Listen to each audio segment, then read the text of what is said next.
This giant chunk of ice could break off Antarctica any day.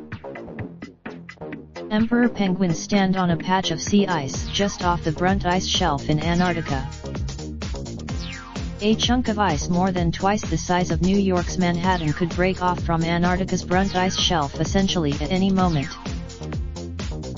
Two large cracks in the shelf have been inching further open over the past few years. When they finally it's no surprise that the giant berg would eventually break off the Brunt ice shelf is one of the most carefully monitored ice tongues in the world, because it's the site of a major center for the British Antarctic Survey's research activities in the region.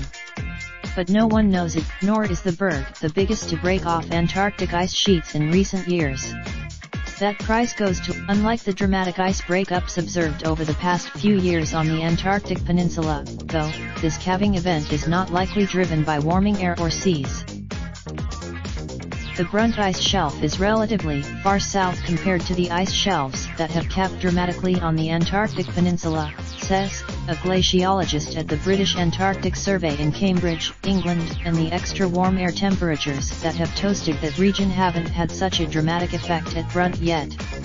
This calving event, the first fault line on the Brunt ice shelf, called Chasm 1, has been in place for over 35 years. Glaciologists call breaks in the ice sheet that extend all the way from surface to the ocean below chasms, while shallower faults are called cracks or crevasses.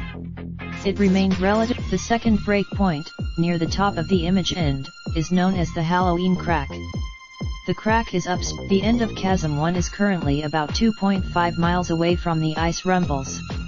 Sooner or later, raindrop, drop top, smoking, no cooking the hot pot. Fucking on your bitch, yeah, that. Looking up, open the park, pot.